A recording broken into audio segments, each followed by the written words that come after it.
नमस्कार मित्र हो, आपल्या चॅनलच्या एका नवीन व्हिडिओमध्ये मी मयूर पाटील तुम्हा सर्वांचं मनपूर्वक स्वागत करतो। तर आज आहे 21 नोव्हेंबर 2025। आज आहे देव दीपावली। सर्वप्रथम तुम्हा सर्वांना देव दीपावलीच्या मंगलमय शुभेच्छा।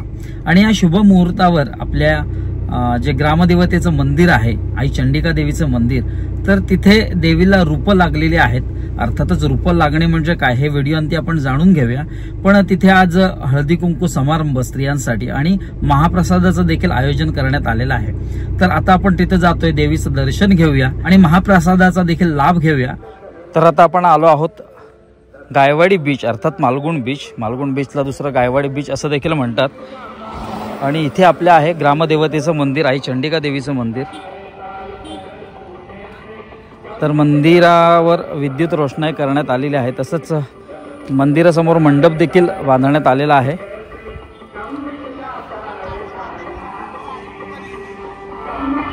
अनेक भाविक दर्शन घेऊन चंडिका देवीचं दर्शन घेतात आणि समोरच महाप्रसादाची व्यवस्था करण्यात आलेली आहे।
तर मंदिराच्या समोरच महाप्रसादाची व्यवस्था केलेली आहे आणि अनेक भाविक जण महाप्रसादाचा लाभ घेत आहेत। जेवलास? आत्ता झालायस? तर अगदी शिस्तबद्ध पद्धतीने ते महाप्रसाद चालू आहे। आणि पेंट्या हा आत्ताच वाढायला आला। पेंट्या आत्ताच वाढायला आलास ना तू? कामावर आलो रे। यस। तर सगळेजण आपलं काम सांभाळून वगैरे ड्युटी वगैरे संपवून इथे आलेले आहेत।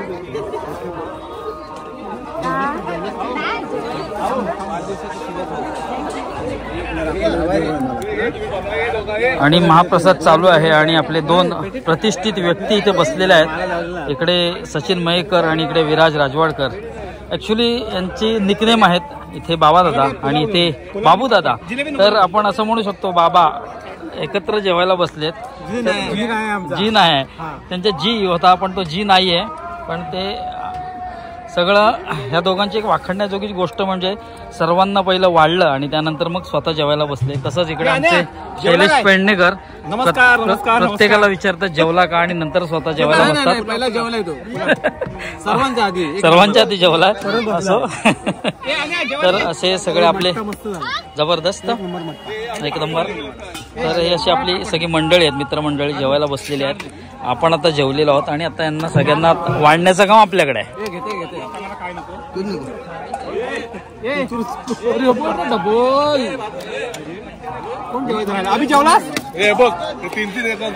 अरे वा,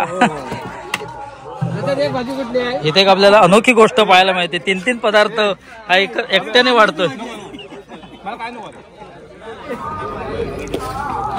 पहिली वाढपी मंडळी आता जेवायला बसलेली आहेत. पहिलं सगळ्यांना वाढलं आणि त्यानंतर मग स्वतः जेवायला बसले.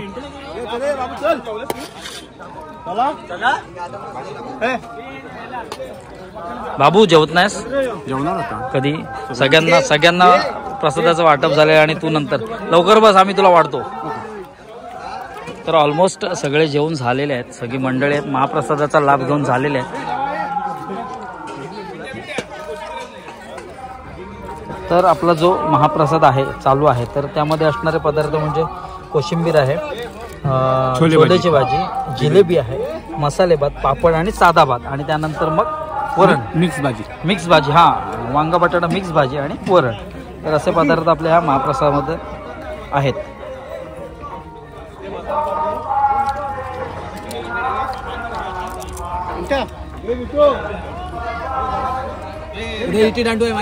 आणि आमच्या मंडळाचे धडाडीचे कार्यकर्ते निलेशजी मयेकर यामध्ये छोल्याची भाजी वाढताना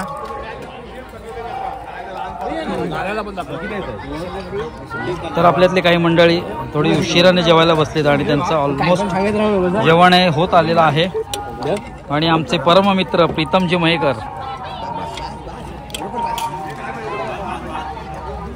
तर हे असे संपूर्ण आपला मित्रपरिवार जेवायला बसलेले आहेत.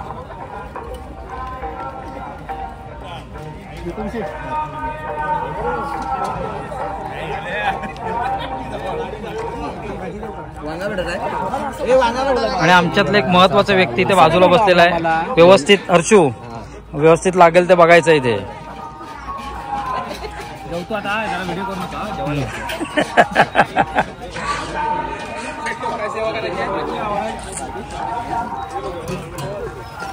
आणि आमचा एक महत्वाचा माणूस जेवलास काय? आताच जेवलास? आणि आमचे राकेश मयेकर दादा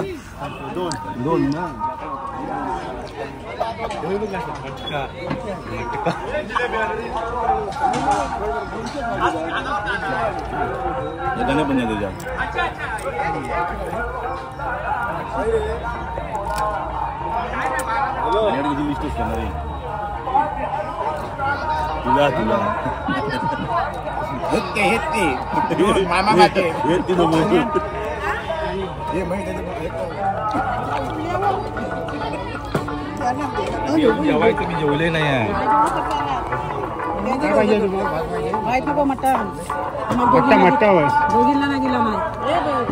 बरोबर काढा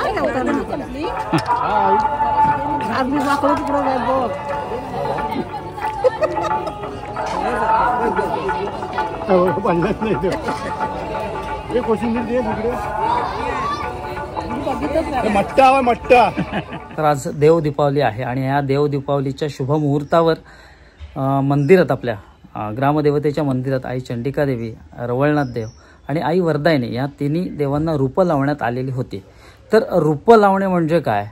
तर ज्या मंदिरात पाषाण मूर्ती असतात तर त्या पाषाण मूर्तीसमोर ज्या चांदीच्या उत्सव मूर्ती घडवण्यात आलेल्या असतात म्हणजे ह्याच त्या उत्सव मूर्ती असतात ज्या शिमग्यात पालखीत ज्यांना विराजमान करून प्रत्येकाच्या घरी नेलं जातं. अर्थात देव आपल्या भेटीला येत असतो त्याच त्या चांदीच्या उत्सव मूर्ती असतात. तर त्या पाषाण मूर्तीसमोर ठेवून त्यांची पूजा केली जाते आणि त्यालाच देवीला रूप लावणं असं म्हणतात। तर हा एकंदरीत सोहळा साधारण वर्षातून 3 वेळा पार पडत असतो, एक शिमग्यामध्ये, दुसरा नारळी पौर्णिमेला आणि हा तिसरा देव दीपावलीला। तर असा एकंदरीत हा पवित्र सोहळा होता। तर यामध्ये देवीला कौल देखील लावला जातो, अर्थातच ही देखील गोष्ट पारंपरिक आहे। तर अशा सगळ्या विधियुक्त जे पूजन आहे देवीचं ते केलं जातं आणि त्या औचित्याने म्हणजे ह्या देव दीपावलीचं औचित्य साधून किंवा देवीला रूप लागतात ते औचित्य साधून महाप्रसादाचं देखील आयोजन केलं होतं आणि स्त्रियांसाठी हळदी कुंकू समारंभ आयोजित केला होता। हा जो महाप्रसाद होता तर या महाप्रसाद अगदी मंदिराच्या समोर असणाऱ्या जागेत तिथे त्याची योजना करण्यात आली होती। अगदी छानपैकी महाप्रसाद तिथे दिला जात होता। अर्थातच हा महाप्रसाद घेण्यासाठी आजूबाजूच्या गावातील लोक तसेच आजूबाजूच्या वाडीतील लोक देखील तिथे अगदी आवर्जून उपस्थित होते। जर देवाचा महाप्रसाद असेल तर तिथे आपलं उपस्थिती प्रार्थनीय आहे, अर्थातच देवाचा तो आशीर्वादच असतो। तर असा एकंदरीत सोहळा होता। देवीला रूप लागणं म्हणजे काय हे तुमच्या लक्षात आलंच असेल। थोडंसं मी उशिरा पोहोचल्यामुळे थोडंसं एक कमी शूट झालं, म्हणजे तेवढं शूट झालं नाहीये, पण आत्ता जेवढं जमलं तेवढं शूट केलं आणि जेवढी मला माहिती आहे की जी माहिती गोळा केली ती माहिती तुमच्यापर्यंत पोहोचवण्याचा प्रयत्न केला आहे। तर पुन्हा एकदा तुम्हा सर्वांना देव दीपावलीच्या मंगलमय शुभेच्छा। तर आता व्हिडिओमध्ये तात्पुरता निरोप घ्यायची वेळ झालेली आहे। भेटूया एका नवीन व्हिडिओत एक नवीन काहीतरी घेऊन, तोपर्यंत काळजी घ्या, बाय बाय।